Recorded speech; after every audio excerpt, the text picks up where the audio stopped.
Got to go through our old comic book store that's been closed for over 20 something years. And I'm going to show you what I picked up right after this.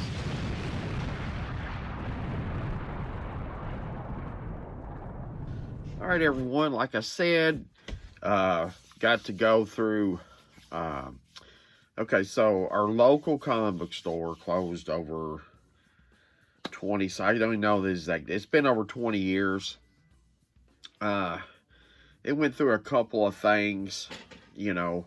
It no longer got new books. A lot of the comics were moved, and they had some kind of the guy that bought it turned it into like a junk store. Like anybody could take anything in there. It was almost like a pawn shop, but you didn't pawn it. You couldn't come back. You sold it at whatever. They'd look it up on eBay and offer you a price, and he would turn around and list it on eBay. And people was starting to pile up full of junk. And the guy that actually ran that store, Kevin, he's passed away, and the store sat empty. Another local guy has bought the building, and he has been running a sale on Saturdays, and you can go in there and buy books, and he has paperbacks and tons of movies and he's got DVDs. Apparently, they bought out an old what do you call it? Netflix, where you used to be able to they'd mail you the DVDs to your house. He's got, I bet, thousands of them, a quarter a piece. I mean, he's just clearing them out. Hardback books, everything you can imagine, and then there's the comics, which seems like that's what everybody's after.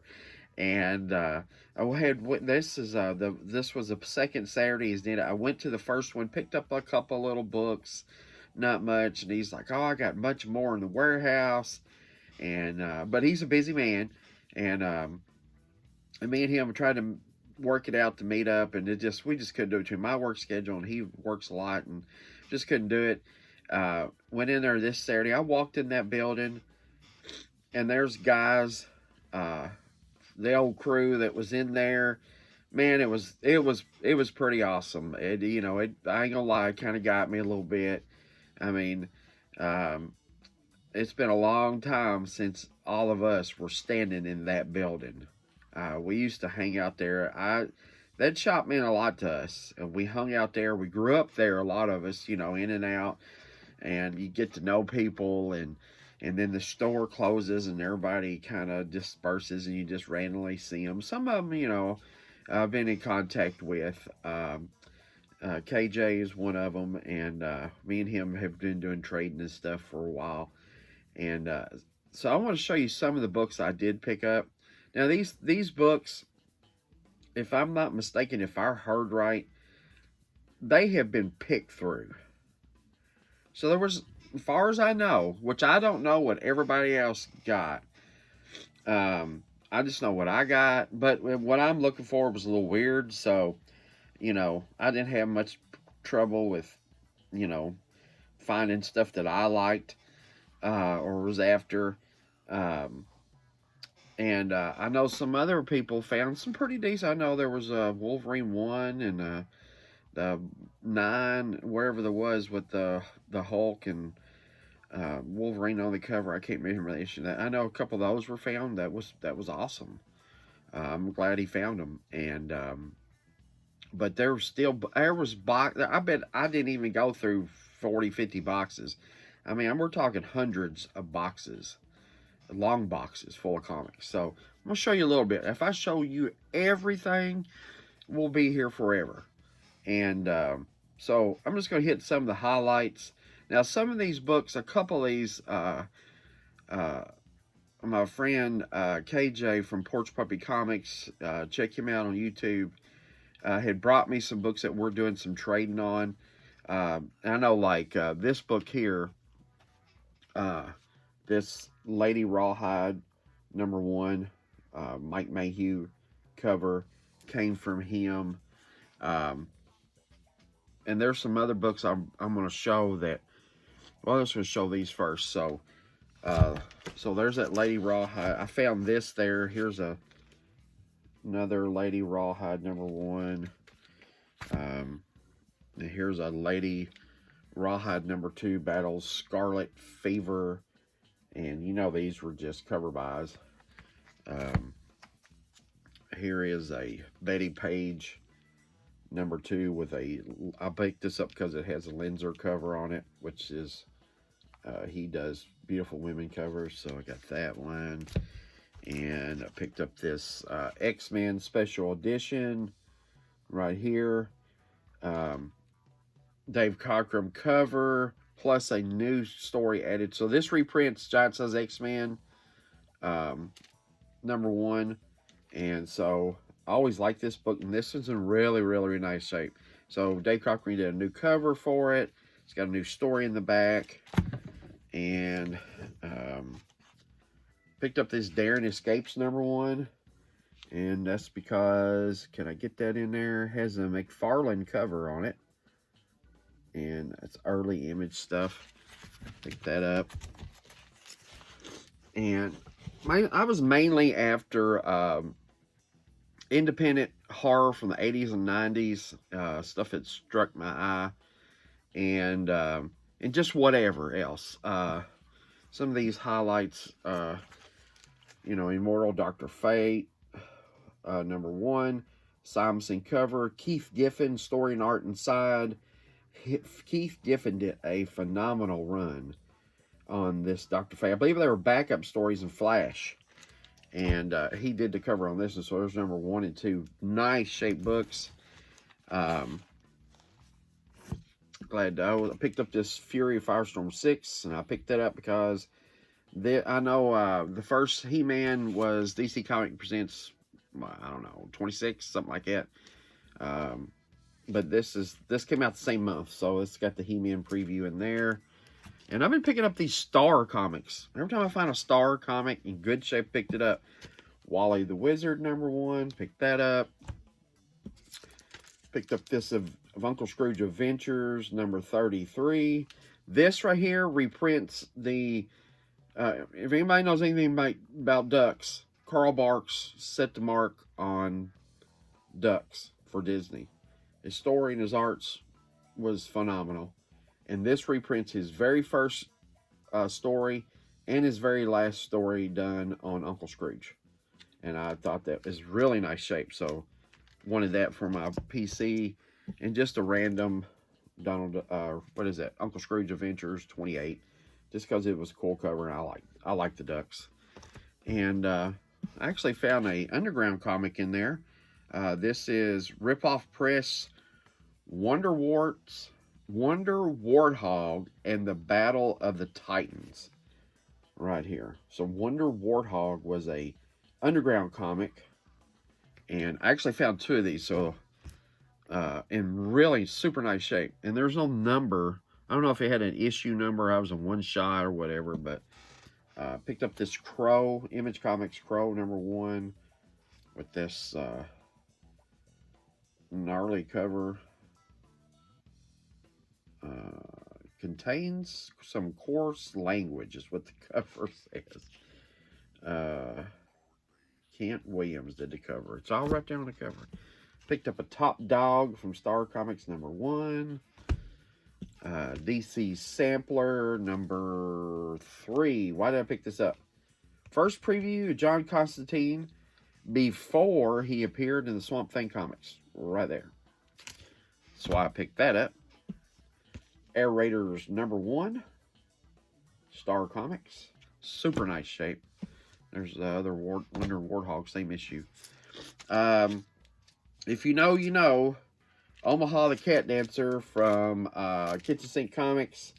This is not a kid's comics, but picked this up because this is Images of Omaha the Cat Dancer, a benefit for Reed Waller. So this was a benefit book put out to make money, to raise money for Reed Waller.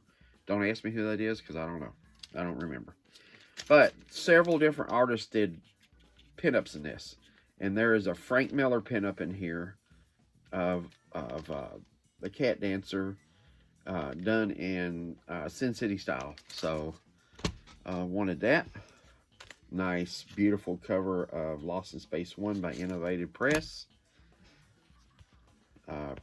Video game comics right now are hot. Here's a Killer Instinct #1 right there. Super nice shape. Invincibles #1 by Roy Thomas and Rick Buckler.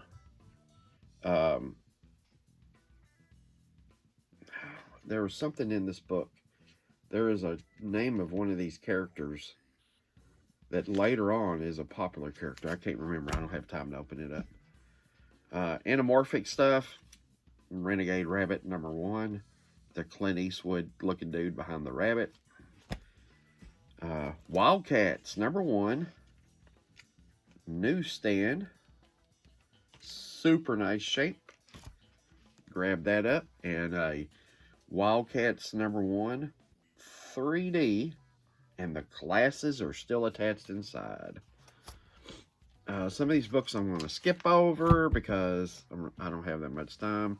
Here's a nice Elf Warrior #1. Miami Mice #1. This is a bigger than normal comic size. This is a Golden Age bag this is in. And this is it's from Rip Off Press. That's probably its early 80s. Right after the turtle craze. We'll skip over these. It's another Miami Mice. There's a Magic the Gathering comic. Here's a Harvey Crash Test Dummies. Remember those guys? There's a #1. They apparently made a comic. There's that. Did find a Crisis #11. Really nice shape. My guy KJ hooked me up with a couple copies of Mist, the Book of the Black Sails. And these look to be newsstands, so I don't know. I don't know about that. Another Miami Mice. Don't want to show that book. Here's that. My Name is Mud. If you watch KJ's channel, said he was sending that my way. I don't know who this Brian Denham is, but he's a heck of an artist. And why we never heard from him again is beyond me. Unless that's a pen name and he changed it, who knows. Alright. Here is some horror comic stuff I picked up. The rest of this will be horror right here. So this is three-dimensional seduction of the innocent. Eclipse Comics #2. Look at this nice Bernie Wrightson cover. Alien Worlds #8. Look at that beautiful cover. Got 2 issues of The Haunted. Never seen this. They're the same issue. These are from Chaos Comics, so I thumbed through this. It's kind of like a modern Scooby-Doo without the Scooby-Doo. So I thought that was neat looking. Harris Comics put out some neat stuff back in the late 80s, early 90s. But this is Hyde 25 #0, and this has a bonus in it. Bonus, very first appearance of Vampirella, first time in color. So they took the first appearance of Vampirella, which was in a magazine, and it was black and white, and colorized it and put it in here. So I thought that was neat. Picked that up. Never heard of this book before. Bats, Cats, and Cadillacs #1. It was just odd enough for me to love it. This is just a cool cover. Bloodlines #1 by Ariel Comics. Tales of the Living Corpse #1. Looks like Tales from the Crypt. Journey into Madness one. This came from KJ. Den. This Roger Corbin's number six. Fantagraph Press. Roger Corbin does amazing art. Here's a Marvel Zombies that came from him. These also came from him. These Haunt of Horrors #2 and 3. This is a Dracula. I guess a Dark Horse did a run of monster books from the Universal Monsters. It's got to love that cover though. Looks just like Bela Lugosi, and got Got that. Here's a weird one. Uptown Zombies by Fentico. Number 3. Damon Mass, number 1. This thing is just odd. I mean, it's got odd, creepy, it's perfect horror art. Number 1 by Amazing Comics. Did find a Creatures on the Loose, number 12. Good old Marvel stuff. A Dawn, number 2 by Linzer. I found this Strange Sports, number 1 there at the shop. Super nice shape. It's got the devil pitching baseball. These came from KJ. He wouldn't show them on his channel, but I'll show them on mine. There's no nudity. But Faust by Tim Vigil. This is a number 9. Where's that glare? Number 9. And the only reason I can show it is because this folds up and reveals the rest of this cover, and that I couldn't show. There's a number 10. And I said I'll show them, but I'm gonna tell you, I looked through these 2 books, and it's pushing it that I kept them. I mean, they are out there. Anne Rice's The Mummy, number 1 and 2. Got those from KJ as part of the books he brought me. This Twilight Zone, number 1 and number 2. From Now Comics. This one, number 2, it says special all computer issue. So I don't know if a computer did it or what. Who knows?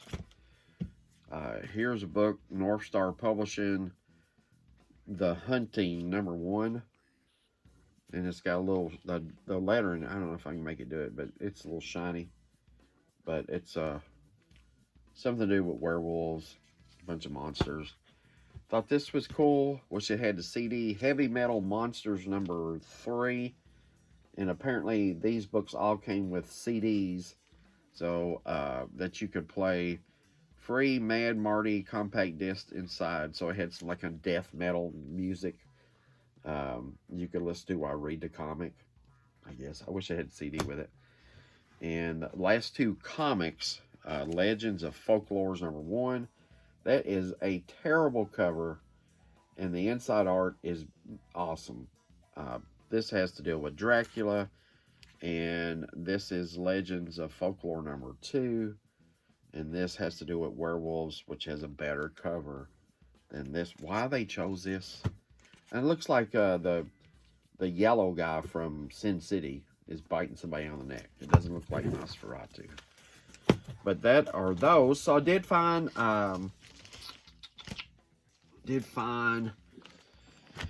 some magazines. Excuse me. Here, I think this is Hamilton Comics. Here's a magazine, Maggots, number 1.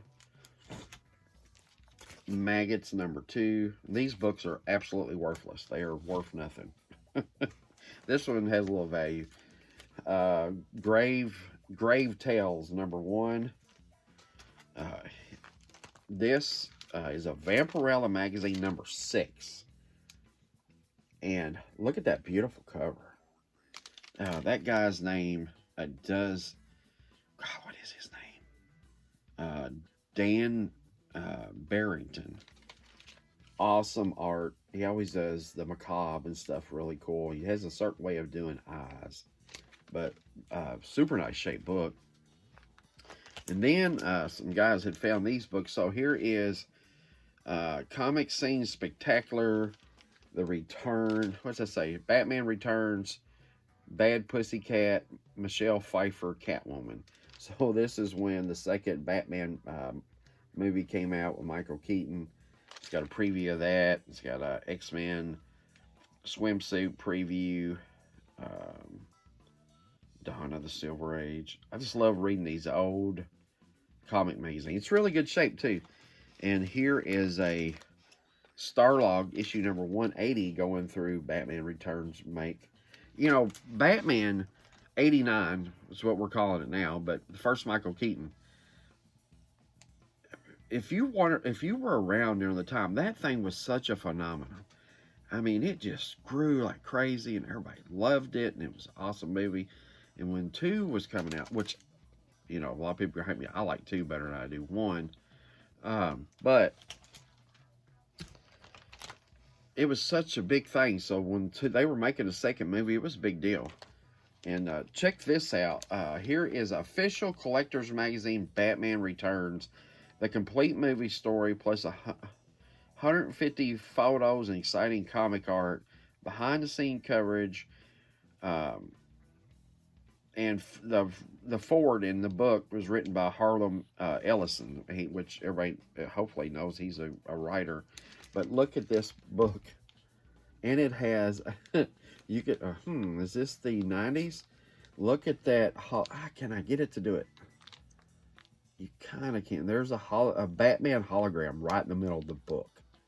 It's official Batman too. So I thought that was cool. I found that. And the last thing I found, or I didn't find this, KJ did.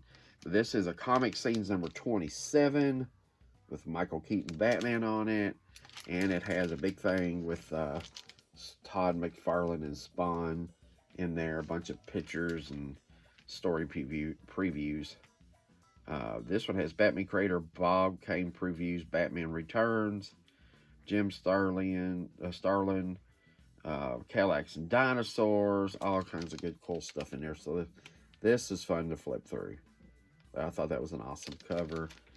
And that's it from the, oh, I did find this weird, oh, I did find a Nightmare on Elm Street 4. Image Comics, don't know anything about that. It's by Dixon. But look at this book here. So this is, I had to get my phone and do Japanese to English, translate. It took hold my camera over it, and it translated the pictures. So apparently, this is a mobile suit. I had to write this down. Mobile suit gunman, Gundam counterattack. So that's a movie they made. But this is a dubbing contest to win luxurious prizes. And in the back of this is the prizes. So you can win a Sony Discman. A Sony was first prize, some kind of Walkman with a cassette was second prize. And third prize was a kind of a AM FM radio, portable little bitty one you could put in your ears and walk with it. That was the prizes. And I guess you had the whole. This book has no pictures inside, except for the very end. It has 2 sketches of the Gundam team, and then one of some ships. But it's all words. It's like the script of the movie.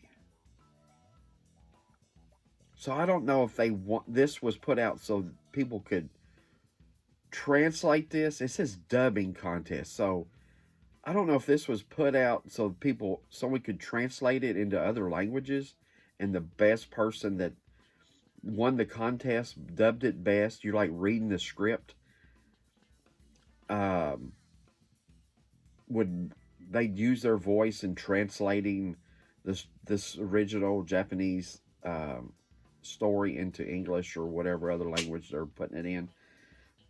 But I thought this was fascinating. I found this in that. So, and I had no idea because it reads right to left, and it's all everything, almost everything but the page numbers.